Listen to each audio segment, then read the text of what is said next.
คนหนึ่งเนาะกับสบายดีเด้อสบายดีเนาะ FC สุขุสุขคนเนาะทั้งฝั่งลาวฝั่งไทยต่างประเทศเนาะมาพบกันที่เก่าเช่นเคยเนาะพี่น้องเนาะกับส่องจิมมี่ชาแนลเฮาเนาะพี่น้องเนาะที่ว่ามื้อนี้ทั้งส่องจิมมี่เฮาสิไปมอบอุปกรณ์เนาะอุปกรณ์การเรียนเป็นกลุ่มเป็นมิกเป็นซอให้แก่ทั้งนักเรียนเนาะพี่น้องเนาะตัวนี้แม่นทั้ง FC อยู่ทั้งต่างประเทศเพิ่นฝากเงินมาให้เนาะประมาณ100ปลายเดือนเนาะพี่น้องเนาะแต่ว่าเป็นเงินกีบเฮาก็ถืออยู่2,840,000กีบเนาะแตกมาเป็นเงินกีบเรียบร้อยแล้วเนาะแต่ไปซื้ออุปกรณ์เนาะซื้อมาแล้วเนาะเฮาสิไปกับน้องสาวอีกคนหนึงเนาะนางวาสนาแต่ว่าในการมอบนี่เฮาสิไปมอบอยู่มี3หลังโรงเรียนเนาะพี่น้องเนาะมีโรงเรียนประถมบ้านสีทวดแล้วก็โรงเรียนม่วนบ้านน้อยแล้วก็โรงเรียนม่วนสุกรุงเนาะแต่ว่ามื้อนี้เฮาสิไปมอบ2จุดก่อนเนาะพี่น้องเนาะก็คือ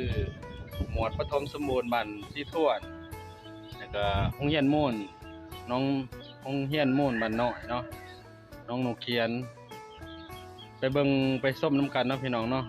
แต่ที่ว่าก็ขอขอบใจนำแม่ป้าท่องศรีแล้วก็พอรุ่งคำเปเนาะที่เพิ่นได้ช่วยเนาะหาเงินมาให้เนาะเพื่อซื้ออุปกรณ์ให้มอบให้ทั้งน้องๆนักเรียนเนาะถือว่าทั้งสองจิมมี่เฮาก็ตั้งหน้าของแม่ป้าท่องศรีแล้วก็รุ่งคำเปเนาะไปมอบอุปกรณ์การเรียนให้แก่น้องน้อยเนาะถือว่าเฮาสิไปจุดที่1กันก่อนเนาะพี่น้องเนาะไปจุดบ้านน้องนกเขียนก่อนน้องเขียนหมวดประถมน้องนกเขียนหรือว่าบ้านน้อยเนาะที่บ้านใหญ่เพิ่นก็เป็นบ้านที่ทวดเนาะพี่น้องเนาะไปเบิ่งจุดที่1กันเด้อเนาะต่อมาเฮ็ดจังได๋ยืนยันไปเลยเฮ็ดจังได๋เอาพี่น้องดิให้เป็นเน้นอย่างนั้นนึง ก็มาแจกมา ต่อไปยืนยันต่อไป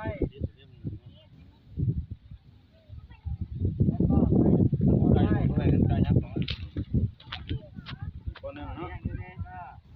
ตั้งใจเฮียนน้องหลานเด้อมาดีเนาะคือว่ามาดี มันดบเนาะ ต่อไปได้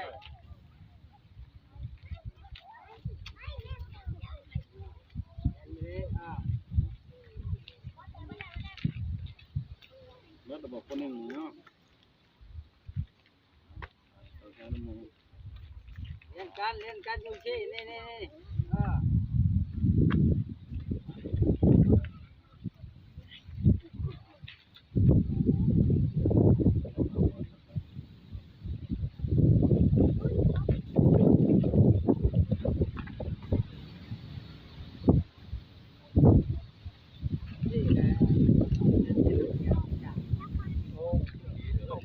มาเห็นนี่เขายังดีเลย เอาคือบ่เห็นเอามีใส่ให้มันจะโอ้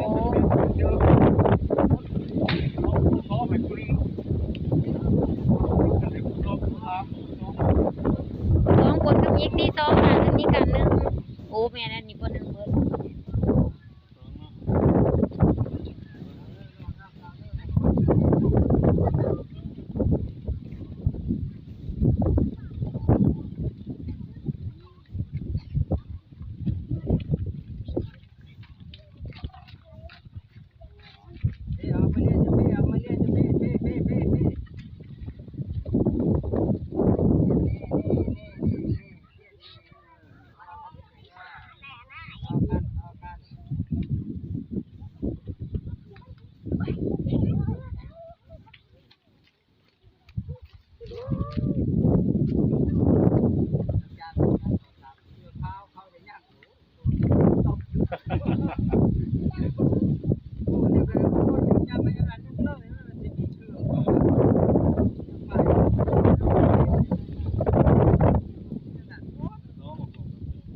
มาพบกับตามิกบาดนี้เอาบุรกะมันนี่ก่อน ถ้ากันฮอนี่เด้อพอรู้เด้อฝึกเด้อนี่บ่ล่ะชื่อเกียร์ชื่อพิมพ์ฮอ มายัง คนนึงเขาบายชื่อดีบิ๊กพวกเจ้า จ้าวนกับพ่อกับแม่เอาแต่บิ๊ก พากันมาเฮียนได้เด้อปกติได้เด้อวันนี้เด้อ เคสซ้อวันนี้ เดือนหน้า การหนึงอย่ามันบ่พอ เดี๋ยวอื่นอีกมาจ่ายมาเบิกให้ พอบ่ล่ะ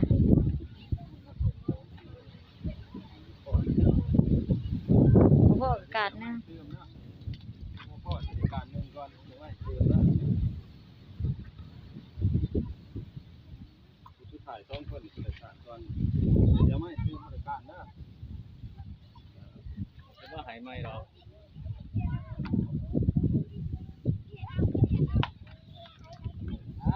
เนาะพี่น้องเนาะที่ว่าจุดที่หนึ่งก็แม่นสำเร็จแล้วเนาะพี่น้องเนาะสำเร็จเรียบร้อยแล้วในการมอบปึ้มให้นักเรียนทั้งหมดน้องนกเขียนเนาะแต่ว่าในหันอาคารเรียนเพิ่นก็ยังบ่ทันได้สำเร็จเนาะพี่น้องเนาะแต่ในหันนักเรียนจะมีอยู่3ชั้นเนาะพี่น้องเนาะมีป .1 ป .2 แล้วก็ป .3 นักเรียนเพิ่นประมาณ30ปลายคนเนาะนี่แม่นอยู่ทางเดิมของเพิ่นเป็นชนเผ่ากระต่างเนาะพี่น้องเนาะแต่ว่าในบางครอบครัวของน้องนักเรียนเพิ่นบางน้องก็ยังครอบครัวยังขาดเคินเนาะส่วนนักเรียนเพิ่นก็บ่มีเนาะพี่น้องเนาะบางน้องก็สุดนักเรียนก็บ่ทันได้มีเนาะบางน้องก็มีแล้วจังซั่นน่ะพากถึง FC เทื่อหนึงเนาะ FC สู่คนเนาะที่ได้รับชมคลิปนี้แล้วเนาะผู้ใดที่มีใจบุญใจกุศลอยากช่วยเหลือเด็กน้อยเนาะนักเรียนที่เพิ่นขาดเคินอยากให้ส่งเสริมเจ้าเข้าเรียนเนาะพี่น้องเนาะเพื่อเป็นแห้งบันดาลใจให้เขาเจ้าอยากเรียนเนาะก็ฝากทั้งพี่ทั้งน้องทุกผู้ทุกคนเนาะอยากประกอบส่วนผู้หาผู้ซิบก็เชิญชวนด้วยเนาะพี่น้องเนาะติดต่อทั้งสองจิมมี่เฮาเด้อเนาะแต่ที่ว่าเฮาสำเร็จไปเนาะในจุดที่1บัดนี้เฮาสิไปสืบต่ออยู่ในจุดที่2เนาะพี่น้องเนาะก็คือหมวดปฐมบัญชีถ้วนส่วนหมวดปฐมบัญชกุงเนาะเฮาสิไปมือใหม่จึงติดตามฝากพี่ฝากน้องติดตามอีกเทื่อนึงเนาะและเพื่อเป็นกำลังใจเนาะในการเฮ็ดคลิปเพื่อเป็นกำลังใจให้น้องๆแล้วก็เพื่อเป็นกำลังใจให้ทั้งผู้เพิ่นที่อุปถัมภ์เนาะก็คือแม่ป้าสมศรีแล้วก็ลุงคำเปเนาะที่เพิ่นได้ประกอบส่วนถึงฮ้อนเนาะช่วยเหลือเนาะซื้ออุปกรณ์การเรียนให้ทั้งน้องนักเรียนเฮาก็ฝากพี่ฝากน้องเนาะเพื่อเป็นกำลังใจช่วยกดไลค์กดแชร์เนาะกดติดตามให้ทั้งสองเฮาเนาะเพื่อให้ไปฮอดไปถึงผู้ที่อยากประกอบส่วนเนาะพี่น้องเนาะอยากช่วยเหลือลูกหลานให้เขาร่ำเขาเรียนเนาะเอาไปติดตามอยู่ในจุดที่2ด้วยเนาะพี่น้องเนาะในจุดที่2ก็คือหมวดปฐมบัญชีถ้วนเนาะได้อีกเทื่อนึงเนาะพี่น้องเนาะก็ขอบอกขอบใจมายังท่านผมในการโรงเรียนหมวดปฐมบัญชีถ้วนเนาะพร้อมด้วยครูอาจารย์เนาะที่ให้ความสะดวกเนาะให้แก่ทั้งสองจิมมี่เฮาไปมอบอุปกรณ์การเรียนการสอนให้แก่ทั้งน้องน้อยนักเรียนเนาะได้ เนี่ยทำเลยมีก็จะทำเดียวเอาหนึ่งเลย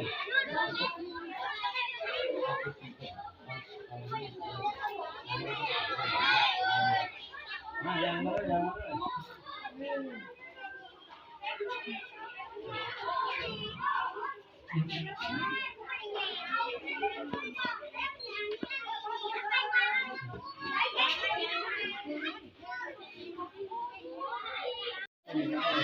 ไม่ไหวมันต้นแล้วเนี่ยทำเลยมีก็จะทำเดียวเอาหนึ่งเลย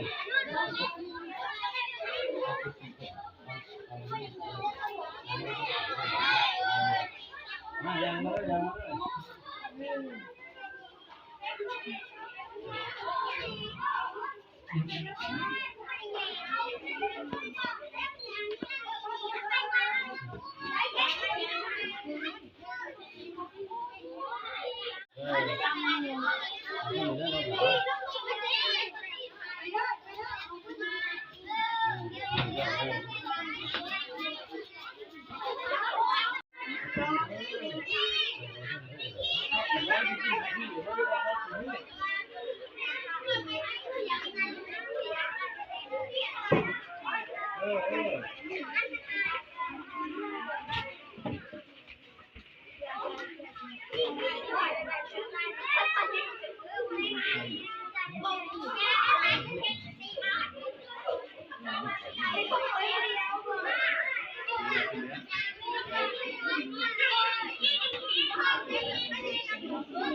ตัวน้ำมัน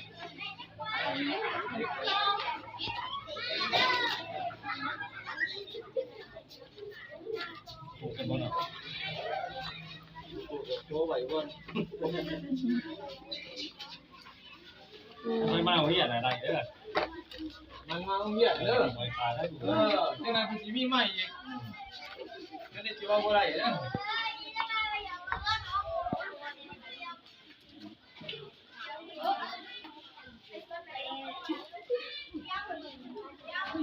เอาดีๆเลย ไหน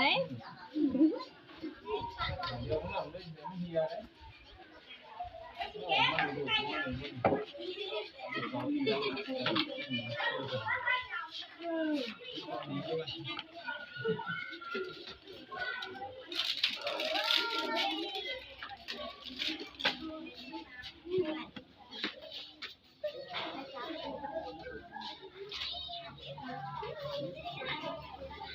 เต็ม เพิ่นมาเพิ่นบ่หมดซื่อๆครับว่าบ่มีหน้าแม่นบ่ได้อีเด้อผมมาโรงเรียนกูมือขาดบ่ได้ถ้าไปขาดเพิ่นมากเพิ่นสิเป็นบ่ได้เด้อเพิ่นบ่ได้จ้องให้